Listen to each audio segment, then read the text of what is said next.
মামা হুন, একটা জিনিস কি ফলো করছস?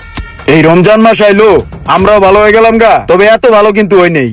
ওই যে দেখ দোকানটা, রমজান মাস আইছে, এর লিগে দোকানের চারপাশ দা পয় পর্দা লাগায়া ওরা ভিতরে কিন্তু রমরমা ব্যবসা করতেছে, বুঝছস মামা? ওই বেটা, বাচ্চু ভাই রোজা রাখছে দেখে কি বাচ্চু ভাই না খায়া থাকবো? বাচ্চু ভাই ইফতার করবো না? হুন, এই দোকানে যাইয়া কবি যে যুব সমাজ ইফতার করবো, বাচ্চু ভাই ইফতার করবো, ঠিক আছে? যাইয়া ভরপুর টাকা পয়সা লইবি, বাচ্চু ভাই ভরপুর ইফতার করবি, ইফতার, ঠিক আছে? ঠিক আছে ভাইয়া। ওই হুন, জাজগাকে মালটা লয়ে যা, এটা দেখলে এমনি টাকা দিব, একটু তাড়াতাড়ি করিস, আরো কাম আছে। বাচ্চু ভাইয়ের এরিয়াতে রমরমা ব্যবসা চলবে আর বাচ্চু ভাই না গায়ে থাকবো? ভাই সকাল থেকে 8টা খাজুত আছে, দান্দা দরকার, একটা দূরে ঘাড়াই ভাই। ভাব বেটা, হুদয় পোলাপান মেরে লাভ আছে? নিরহ মানুষ মেরে লাভ আছে কোনো? মারতে হবে মুন্ডারে, যেটার মারলে মনে কর কিছু খরচাপাতি বেড়ে, বুঝিস নাই? এই যে হুন্ডা, এটার একটু থামা, দেখ ওর কাছে কি আছে। ওই ওই দাদা দাদা, ভাই ডাকে। ভাই ডাকবো কে? কি ভাই? কেও ভাই, আপনি আসেননি বালা? বাসা কই আপনার? আব্বুর নাম কি? থাকেন কই? ওই মালটারে চেক দে তো, দেখ কি দেখিল আছে। তোমার লয় কি আছে, পকেটে কি আছে, মোবাইল মানি ব্যাগ বের কর। বাচ্চু ভাই ইফতার খাইবো, নিজে ওই তো মিয়া। অনেক ফুর্তি করে ইফতার করো, ভাইগো কি ইফতার করা লাগবো না? আরে ভাই, মানি ব্যাগ বের করতেছেন কেন? বাচ্চু ভাই ইফতার খাইবো, টাকা লাগবো তো। এইলো ভাই, গাড়ির চাবিটা লইলো মুনি। আরে না না, রোজা রমজানের দিন গাড়ির চাবি দেখে এরম গাড়ি দিয়ে দে, এটা নিরহ পোলাপান।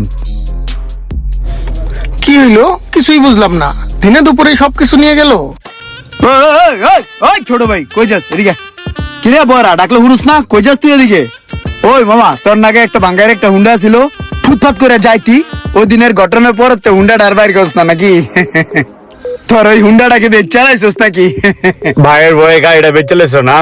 আরে বেড়া ভয় পাইবো না, বাচ্চু ভাইয়ের ভয়ে বাঘ আর হরিণে এক গাড়ি পানি খায়, আর হয়তো বেড়া বালম্যান। যা, আরে যা বেড়া, যাস না কে খারাই দাস। এলাকার প্রবণ গুলারে সাইজে রাখতে বুঝিস নাই? এই সোহাগ ভাই দাঁড়ান দেখি ভাই, কি শুরু করলো আপনার ছোট ভাই কন্ত? আরে ভাই, মানুষ রাস্তাঘাট দিয়ে হাঁটতে পারে না, আপনার ছোট ভাই ছিনতাই করে, চুরি করে ভাই, মানুষের গেঞ্জি সিরিয়ালের টাইম না, মানুষের অপমান করে ভাই, মানুষের হেনস্থা করে ভাই, এগুলো কি ভাই? মাঝে মাঝে শুনি যে ভাই আপনার ছোট ভাই প্লাপার নিয়ে জিনিসপত্র নিয়ে চাঁদাবাজি করে ভাই, এগুলো ভাই এলাকার ভিতরে কি ভাই? আপনি একটা বড় ভাই, সম্মানিত মানুষ ভাই, ভাই আপনি যদি চলতে থাকে না, তাহলে আপনার যে একটা সুনাম মান সম্মান এটা থাকবো না ভাই। একটা কাম করেন ভাই, ওর একটা কাম কাজে ধরা দেন, ওই কাম কাজ নিয়ে ব্যস্ত থাকবো, এগুলো আস্তে আস্তে ভুলে যাবো ভাই। আরে কি কাজে কামে দিব? ও তো কোনো কাজ কাম করতে চায় না। আর এমন তো না যে ও কোনো কাজ কাম পারে, ও কোনো কামও পারে না। শুনেন, আমার কাছে একটা ভালো কাজের সন্ধান আছে, ওই জায়গায় গেলে আপনার ভাই একটা কাম কাজ শিখতে পারবো। শুনেন, ঢাকা রেস্টার্ন প্লাজায়। সবুজ ভাই, আমি আপনার এই mobile Bangladesh mobile servicing training centre সম্পর্কে আমার এক ভাইয়ের থেকে শুনছি। আজকে আমি যে এখানে আসছি আপনার এই মোবাইল বাংলাদেশ ট্রেনিং সেন্টার থেকে, আমার এই ছোট ভাইকে আপনার এখান থেকে মোবাইল সার্ভিসিং শেখানোর জন্য। আমি যতটুকু জানি যে আপনাদের এখানে ভালো থাকা খাওয়ার সুব্যবস্থা আছে, এবং কি আপনাদের এখানে 3 মাসের কোর্সে মনে হয় সম্পূর্ণটা শিখাই দিবেন। শুধুমাত্র এটা না, এটার পাশাপাশি আমাদের যেহেতু সার্ভিস সেন্টার আছে, সে হচ্ছে আমাদের এখানে পুরো 3 মাসই প্র্যাকটিস করার সুযোগ পাচ্ছে। আর যারা দক্ষতা দেখাতে পারবে তাদেরকে আমরা চাকরির সুযোগও দিচ্ছি মোবাইল বাংলাদেশে। আর 3 মাস কাজ শেখার পর আমরা 2টা সার্টিফিকেট প্রোভাইড করতেছি, একটা হচ্ছে মোবাইল বাংলাদেশ থেকে আর একটা হচ্ছে গভর্নমেন্ট অনুমোদিত, যাতে করে দেশ এবং দেশের বাইরে যে কোনো জায়গায় সে চাকরির জন্য অ্যাপ্লাই করতে পারে। আপনাদের এখানে নিয়ম কানুন সবকিছুই আমার কাছে ভালো লাগছে। আর আরেকটা বিষয় আমি যেটা জানছি, আপনাদের এখানে মনে হয় মাত্র 12 জন করে ক্লাস নেন। এই বিষয়টা আমার কাছে আরো বেশি ভালো লাগছে। তো আজকে আমি 50% পেমেন্ট করে যাচ্ছি, আগামীকালকে থেকে ওকে ক্লাস করতে দিন।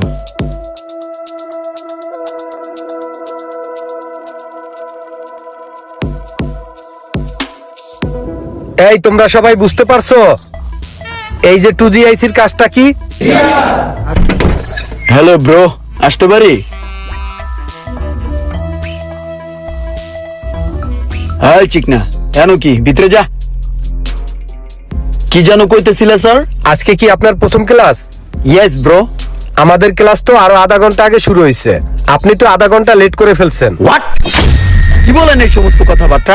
আপনাদের কর্তৃপক্ষের কোনো হুঁশ জ্ঞান নাই কে? 30 মিনিট হয়ে গেছে, আধা ঘন্টা হয়ে গেছে, ক্লাস শুরু করে দিছে। এদিকে আমি আসিনি, আপনারা ক্লাস কিভাবে শুরু করেন? আপনাদের এই বিষয়গুলো অবশ্যই খেয়াল রাখা দরকার।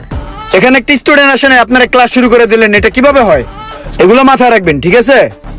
আর তাছাড়া আমি একটু তীব্র নিদ্রায় ছিলাম, ঠিক আছে? উঠতে দেরি হয়ে গেছে, সুন্দর একটা স্বপ্ন দেখতেছিলাম, ইচ্ছা করে ঘুমটা ভাঙি নাই, ঠিক আছে? আর ব্রাশ করতেছিলাম। হ্যাঁ, নেক্সট টাইম থেকে এগুলো একটু খেয়াল রাখবেন, কে আসলো না আসলো। একটা ক্লাস মিসিং হয়ে গেলে আমার সমস্যা না, আমি টাকা দিয়ে ভর্তি হয়েছি ব্রো। ওই কিরে, তুই কি আতাস, কি ঠিক করে আলাইছিস তুই? ক্লাস শুরু হয়েছে আধা ঘন্টা হয় নাই, ওই বড় হ্যাডুম হয়ে গেছে। নাম কি তোর?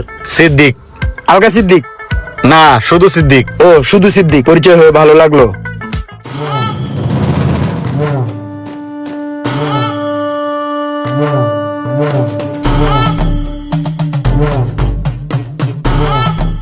ভাই আসসালামু আলাইকুম। ভাই আয়া পড়ছে, আমি ওই ট্রেনিং সেন্টারে কোন ভাই, ওখানে উল্টা পাল্টা কাম খাইছি গায়ে ভাই। ওখানের খাওয়া দাওয়া থেকে শুরু করে কিচ্ছু আমার লগে মেলে না।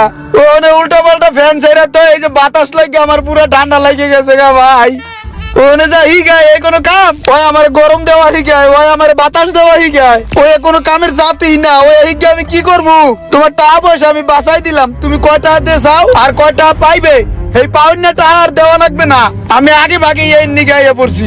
ঠিক আছে, তুই বাইর যা, যা খাওয়া দাওয়া কর, আমি হেল লাগে ফোনে কথা কয়ে দেখতাছি। ভাই ঠিক আছে তাহলে। আসসালামু আলাইকুম, মোবাইল বাংলাদেশ বলতেছিলেন? জি, মোবাইল বাংলাদেশ থেকে বলছি। ছোট ভাইরে পাঠাইছিলাম আপনি ওই জায়গায় কাজ শিখাইতে, আপনারা তো ঠিক মতো কাজ কাম শিখান না, থাকা খাওয়ার কষ্ট দেন, সবকিছুতেই বেজাল। আমার ছোট ভাই নিজে কইলো, আমি তো দেখলাম নাকি। আপনার ভাইয়ের নাম কি? আমার ভাইয়ের নাম ইমরান। ও আচ্ছা আচ্ছা, ইমরান না? ও তো নিজের ইচ্ছায় কাজ করতে আসেনি, আপনার মনে হয় ওরা জোর জবরদস্তি করে পাঠাইছেন, এই জন্য ও ঠিক মতো ক্লাস করে নাই। ও মূলত কাজ শিখতে আসে না, আপনাদের পেশার এখানে এসে ভর্তি হয়েছে। ও বাকি ছাত্রদের কাছেও বলছে যে সে এখানে কাজ শিখতে আসে না, সে যে কোনো সময় পালাবে। শুধু ভর্তি করে দিলে তো হবে না, যে কাজ শিখবে তারও ইচ্ছে থাকতে হবে। আচ্ছা ঠিক আছে, ও একটু উল্টা পাল্টা তো বুঝতে পারছি, ও মনে হয় কোনো কাজই শিখবে না। আচ্ছা ঠিক আছে। কিছু কিছু স্টুডেন্ট আছে যারা ফ্যামিলির প্রেসারে পড়ে বিভিন্ন প্রতিষ্ঠানে কাজ শেখার জন্য যায়, কিন্তু দিন শেষে তারা ওই প্রতিষ্ঠানেরই বদনাম করে। তো আপনারা যারা মোবাইল সার্ভিসিং শিখে স্বাবলম্বী হতে চান, তারা অবশ্যই মোবাইল বাংলাদেশে ভিজিট করবেন। আমরাও ভিজিট করেছি, আশা করি তাদের দ্বারা আপনাদের ক্যারিয়ার গঠিত হবে। ভিডিওটি ভালো লাগলে অবশ্যই শেয়ার করে দিবেন প্লিজ।